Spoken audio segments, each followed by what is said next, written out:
أعوذ بالله من الشيطان الرجيم. بسم الله الرحمن الرحيم. وجعلنا الليل والنهار آيتين فمحونا آية الليل وجعلنا آية النهار مبصرة لتبتغوا فضلا من ربكم ولتعلموا عدد السنين والحساب وَكُلَّ شَيْءٍ فَصَّلْنَاهُ تَفْصِيلًا۔ اور ہم نے رات اور دن کو دو نشانیاں بنایا۔ رات کی نشانی ہم نے دھیمی کر دی اور دن کی نشانی کو روشن کر دیا تاکہ تم اپنے رب کا فضل تلاش کرو اور سالوں کا شمار اور حساب معلوم کر سکو، اور ہم نے ہر چیز کھول کھول کر بیان کر دی۔ سورہ بنی اسرائیل کی 12 نمبر کی آیت ہے۔ اس میں اللہ تعالیٰ نے رات اور دن کو اللہ تعالیٰ کی قدرت کی دو نشانیاں بتایا۔ دیگر مقامات پر بھی اللہ تعالیٰ نے اس کا تذکرہ فرمایا۔ ان فی خلق السماوات والارض واختلاف اللیل والنہار لآیات لأولی الالباب فرمایا، سورہ آل عمران 4 پارے۔ بے شک پیدا کرنے میں رات اور دن کے، زمین و آسمان کی اور رات اور دن کے آنے جانے میں زبردست نشانیاں ہیں۔ کس کے لیے ہیں؟ لأولی الالباب فرمایا، جو عقل مند سوجھ بوجھ رکھنے والا آدمی ہے، جو ہوشیار ہے، اس کے لیے نشانیاں ہیں۔ جو بیوقوف ہے اس کے لیے کچھ بھی نشانی نہیں ہے۔ اتنی بڑی بڑی نشانیاں زمین و آسمان روزانہ دیکھتا ہے انسان، اور رات اور دن، روز رات اور دن آتا بدلتا رہتا ہے، لیکن اس کے باوجود اگر اس پہ غور و فکر نہیں کر رہا ہے، غور و فکر کی دعوت دی جا رہی ہے۔ اللہ تعالیٰ کی توحید کو سمجھانے کے لیے اللہ تعالیٰ بار بار اپنی قدرت کی نشانیوں پہ غور و فکر کی دعوت دیتے ہیں تاکہ بندے کو بات سمجھ میں آ جائے کہ ان تمام چیزوں کا کرنے والا، اس کو پیدا کرنے والا، اس کو قابو میں رکھنے والا، اس کو چلانے والا کون ہے، وہ کون سی ہستی ہے جو ان تمام چیزوں کے پیچھے کار فرما ہے۔ اگر وہ اس پہ غور و فکر کر لے تو اس کو پتہ چل جائے گا کہ وہی خالق ہے جس نے مجھے پیدا کیا اور میرے آبا و اجداد کو پیدا کیا اور ساری کائنات کو پیدا کیا، اور میرا پالنے والا، پالنہار وہی ہے۔ یہ بات اس کو بڑی آسانی سے سمجھ میں آ سکتی ہے۔ اس لیے اللہ تعالیٰ اپنی توحید کو سمجھانے کے لیے قرآن میں ایسے 20 نشانیاں آپ کو ملیں گی کہ اللہ تعالیٰ بار بار فرماتے ہیں کہ دیکھو، اس میں غور و فکر کرو۔ رات اور دن کو نشانی بتایا یہاں پر، لیکن رات کی جو حکمتیں ہیں وہ یہاں پر تذکرہ نہیں فرمایا، دن کی حکمتوں کو تذکرہ فرمایا۔ رات کی حکمتوں کا دیگر مقامات پر تذکرہ آیا کہ رات کو اللہ تعالیٰ نے جو ہے کیسا بنایا؟ سکون والا بنایا۔ رات میں اندھیرا کر دیا گیا۔ لِتَسْكُنُوا فِيهَا بار بار فرمایا جا رہا ہے، اللہ الذی جعل لکم اللیل لِتَسْكُنُوا فِيهَا، تاکہ تمہیں سکون مل سکے۔ سکون ملنے کا بہترین ذریعہ اللہ تعالیٰ نے رات بنائی انسان کے لیے اور ساری مخلوقات کے لیے، اور ایسا ایک وقت مقرر کر دیا سب کے لیے، یعنی رات میں اندھیرا کر کے کہ سب چاہتے ہوئے نہ چاہتے ہوئے بھی سو ہی جاتے ہیں۔ ایک وقت ایسا آتا ہے رات کا، اگر کوئی جاگنے کی کوشش کرے بھی تو اس کو جبراً نیند آ جاتی ہے اور ساری دنیا، ساری کائنات ایک ساتھ سو جاتی ہے، شور و شغب نہیں ہوتا اور ایک دوسرے کو جو ہے کوئی ڈسٹرب نہیں کرتا۔ ایسا ایک نظام اللہ تعالیٰ نے بنایا ہے۔ یہ ایک بہترین نظام سکون حاصل کرنے کے لیے۔ انسان کی زندگی میں نیند کی زبردست اہمیت ہے، وہ اس سے جو ہے چارج ہو جاتا ہے۔ دن بھر محنت کرنے کے بعد رات میں جب سو کر اٹھتا ہے چند گھنٹوں کے لیے تو پھر سے فریش ہو جاتا ہے، تازہ دم ہو جاتا ہے، پھر سے کام کرنے کے قابل ہو جاتا ہے۔ اگر انسان کو نیند نہ آئے، نیند کم آئے تو ہزاروں بیماریاں اس کو آ جاتی ہیں، اور نیند اگر کئی دن تک اگر نہ آئے تو وہ تو ہلاک ہو جائے، مر جائے، اس کی موت واقع ہو جائے۔ نیند ایسی بہترین نعمت ہے، تو اللہ تعالیٰ یہاں پر فرما رہے ہیں کہ رات اور دن دو جو ہے نشانیاں ہماری۔ تو رات کی تو جو ہے بے شمار فائدے ہیں جو دیگر مقامات پر آئے ہیں، اور دن کے فائدے جو ہیں یہاں پر اللہ تعالیٰ نے جو بتائے ہیں، وَجَعَلْنَا آیَةَ النَّهَارِ مُبْصِرَةً لِتَبْتَغُوا فَضْلًا مِّن رَّبِّكُمْ، تاکہ تم اپنے رب کا فضل تلاش کرو، اس کو ہم نے روشن کیا، دن کو روشن کیا، رات کو اندھیرا کیا۔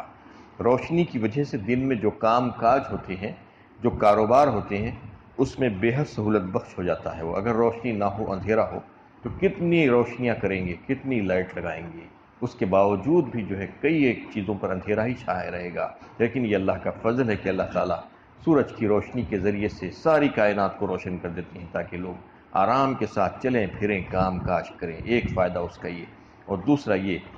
کہ وَلِتَعْلَمُوا عَدَدَ السِّنِينَ وَالْحِسَابَ، کہ سالوں کا شمار اور حساب معلوم کر سکو۔ یہی ہے جنتری، قدرتی جنتری، ایک چاند سے اور ایک سورج سے اللہ تعالیٰ نے قدرتی طور پر کیلنڈر بنا دیا ہے۔ اسی کے ذریعے سے ہمارے رات اور دن، ہفتہ، مہینہ، سال اور پھر دیگر حسابات، ہماری عبادات، یہ سب چیزیں اسی سے جو ہے اللہ تعالیٰ نے جوڑ کر رکھی ہیں۔ ہمارے کام کاج، ہماری نوکری، ہماری تجارت، دن کس طریقے سے لیتے ہیں ہم، مہینہ کس طریقے سے کاؤنٹ کرتے ہیں، یہی تو ہے ہمارے پاس حساب کتاب کا ذریعہ۔ هو الذي جعل الشمس ضياء والقمر نورا وقدره منازل لتعلموا عدد السنين والحساب، سورہ یونس 11ویں پارے میں بھی اللہ تعالیٰ نے فرمایا وہی ہے ذات جس نے تمہارے لیے سورج کو روشن اور چمکدار، چمکتا ہوا بنایا، اور چاند کو جو ہے نورانی بنایا، والقمر قدرناہ منازل، اور اس کے جو ہے منزلیں مقرر کر دی، اور پھر تاکہ تم اس سے حساب کتاب کر سکو۔ لِتَعْلَمُوا عَدَدَ السِّنِينَ وَالْحِسَابَ، حساب کتاب کے لیے انتہائی ضروری ہے، اسی سے تو حساب کتاب ہوتا ہے، اس کے علاوہ تو اور کوئی ذریعہ ہمارے پاس ہے ہی نہیں۔ وَكُلَّ شَيْءٍ فَصَّلْنَاهُ تَفْصِيلًا، فرمایا، اور ہم نے ہر چیز کو اس میں کھول کر رکھ دیا ہے، یعنی انسان کی ہدایت کے لیے جتنی باتیں ضروری تھی وہ سب قرآن میں کھول کھول کر بیان کر دی گئی۔ کسی قسم کی کوئی چیز بھی جو ہے اب بچی ہوئی نہیں ہے، اب انسان کے لیے یہ کہنے کا موقع ہی نہیں ہے کہ راہ حق کی نشانیاں مجھ پر واضح نہیں ہوئی تھی۔ وہ پڑھے تو صحیح، سمجھے تو صحیح اس کو، تو پھر اس کو معلوم ہوگا کہ زندگی کا کوئی شعبہ اس سے چھوٹا ہوا نہیں ہے، اور آپ صلی اللہ علیہ وسلم کی ارشادات کے ذریعے سے پھر اس پہ مزید جو ہے وضاحت ملتی ہے۔ ساری زندگی کے تمام اصول، دنیا میں جینے کے جو ہے طریقے اللہ تعالیٰ نے سکھا دیے ہیں انسان کو۔ یہ ساری کتابیں، یہ قرآن اور آپ صلی اللہ علیہ وسلم کے ارشادات، احادیث ہمارے لیے راہ ہدایت ہے، اور ہمارے لیے ایک ریفرنس کا کام کرتے ہیں، ریفرنس مینول ہے ہماری یہ۔ اس کو اگر ہم نہیں پڑھیں گے تو پھر کون پڑھے گا؟ یہ ہمارے لیے ہی تو اللہ تعالیٰ نے بھیجا ہے، تو اس میں بار بار مختلف انداز میں ہمارے جینے کے طریقے اور کامیابی کے آخرت میں طریقے، آخرت میں کس طریقے سے کامیاب ہوں گے ہم، کیا کام کرنے پڑیں گے ہم کو اپنے رب کو راضی کرنے کے لیے، وہ سب باتیں اس میں اللہ تعالیٰ نے بیان فرما دی ہے۔ وَكُلَّ إِنسَانٍ أَلْزَمْنَاهُ طَائِرَهُ فِي عُنُوقِهِ وَنُخْرِجُ لَهُ يَوْمَ الْقِيَامَةِ كِتَابًا يَلْقَاهُ مَنشُورًا، اور ہم نے ہر انسان کا شگون اس کے گلے میں چپکا دیا ہے، اور قیامت کے دن ہم اس کے لیے نوشتہ نکالیں گے جسے وہ کھلا ہوا پائے گا۔ اس میں اللہ تعالیٰ نے انسان کے تعلق سے لکھ دیا ہے کہ اس کی نیک بختی اور بدبختی، یعنی اس کے عمل، اس کا صحیفہ عمل، اس کی کتاب زندگی، وہ سب جو اس نے کیا ہے زندگی بھر، ایک ایک لمحے کا حساب وہ جو ہے اس کے پاس رکھ دیا گیا ہے، اور ہر شخص کے عمل کا ریکارڈ اس کے گلے کا ہار بنا ہوا ہے۔ قیامت کے دن یہ ریکارڈ ایک کھلی کتاب کی طرح اس کی کھلے رجسٹر کی شکل میں اس کے سامنے آنے والا ہے۔ اس وقت اس کو پتہ چلے گا۔ آج انسان سمجھ نہیں پا رہا ہے کہ میرا ہر عمل ریکارڈ ہو رہا ہے، اس لیے من مانی زندگی گزارتا ہے، جو چاہے کہتا ہے، جو چاہے کرتا ہے، اور یہ سمجھتا ہے کہ کون دیکھ رہا ہے۔ لیکن اس کو پتہ ہونا چاہیے کہ قرآن بار بار کہہ رہا ہے کہ دیکھا جا رہا ہے تمہیں، اور تمہارے سارے عملوں کو محفوظ کیا جا رہا ہے۔ اذ یتلقی المتلقیان عن الیمین وعن الشمال قعید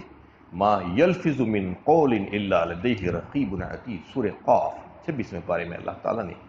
بالکل واضح انداز میں فرما دیا کہ دو لینے والے بیٹھے ہیں تیار، اذ یتلقی المتلقیان عن الیمین وعن الشمال، دائیں اور بائیں،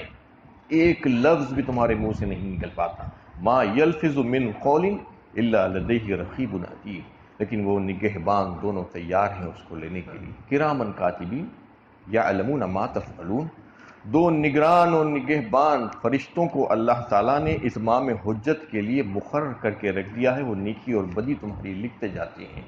ہر عمل اور ہر قول کو تمہارے جو ہے محفوظ کرتے جاتے ہیں، یہ صرف حجت کو پورا کرنے کے لیے، ورنہ اللہ تعالیٰ تو سب کچھ جانتے ہیں کہ بندہ کیا کرنے والا ہے، اس کے بارے میں تو اللہ تعالیٰ نے لکھ کر چھوڑ دیا ہے اس کی پیدائش سے پہلے ہی، ہزاروں سال پہلے، لیکن اس کو جو ہے باضابطہ یعنی گواہ کے ساتھ پیش کیا جائے گا، ثبوتوں کے ساتھ اس کے سامنے جو ہے اس کے کرتوت اس کے سامنے رکھ دیے جائیں گے، اس کے نامہ اعمال محفوظ ہے، اس کی کتاب زندگی جو وہ کام کر رہا ہے اس کو محفوظ کر کے رکھ دیا گیا ہے، اور پھر اس دن کہا جائے گا اقرا کتابک کفا بنفسک الیوم علیک حسیبا، پڑھ اپنا نامہ عمل، آج تو خود اپنا حساب لینے کے لیے کافی ہے، یعنی اس وقت اس کو پڑھنے کے لیے کہا جائے گا جو اس کے گردن کا ہار، گلے کا ہار بنا کر رکھ دیا گیا ہے، آج اس کو نظر نہیں آ رہا ہے جو لٹک رہا ہے، لیکن وہ نظر نہیں آئے گا ابھی دنیا میں، دکھائی نہیں دے گا، کیونکہ یہ ظاہری آنکھوں سے یہ دکھائی دینے والا ہے نہیں ہے، یہ آزمائش ہے، دنیا ساری کی ساری آزمائش ہے، اور یہاں پر اللہ تعالیٰ نے انسان کو اختیارات دے کر چھوڑ دیا ہے، اب جو چاہے کرے، وہ جو چاہے کر رہا ہے، اور اگر اپنی مرضی سے اپنے اختیارات سے اس کا ناجائز استعمال کرتا ہے تو بھی اس کو چھوٹ ملتی ہے، اور جائز استعمال کر کے اچھے کام کرتا ہے تو بھی کرنے کا موقع دیا جاتا ہے، دونوں کام کرنے کے لیے کہا گیا، اس کو جو ہے اجازت دی گئی ہے۔ اب اس میں وحی الہی کی روشنی میں عقل و فہم سے کام لے کر وہ ان غیبی حقیقتوں کو تسلیم کر لے اور سمجھ جائے کہ اس کا طرز عمل کیا ہے آج، اور وہ اس کے سامنے آنے والا ہے ایک دن، تو اس کو جو ہے اس کی فکر اس کو اچھا بنا دے گی۔ تو اس میں اللہ تعالیٰ نے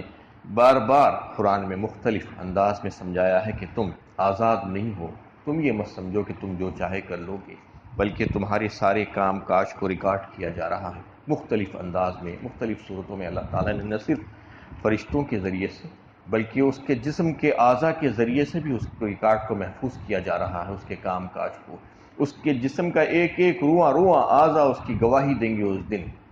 منہ پر مہر لگا دی جائے گی جو جھوٹ بولنے کی کوشش کریں گے وہاں پر، الیوم نختم علی افواہہم وتکلمنا ایدیہم وتشہد ارجلہم بما کانوا یکسبون، اور ہاتھ اور پیر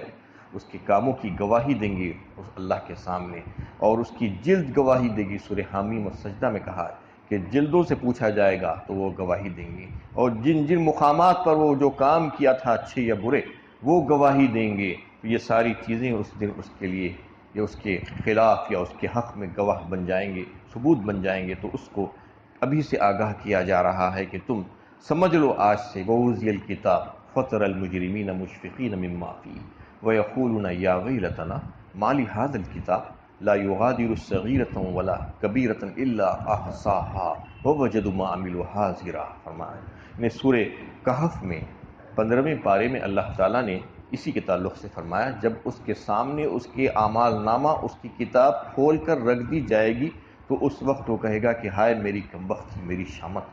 یہ کیسی کتاب ہے جس کتاب میں تو ساری باتیں درج ہیں، چھوٹی سے چھوٹی، بڑی سے بڑی، میں تو یہ سمجھ رہا تھا کہ میں نے کر لیا، کسی نے نہیں دیکھا، لیکن آج مجھے پتہ چل رہا ہے کہ دیکھ لیا گیا تھا مجھے،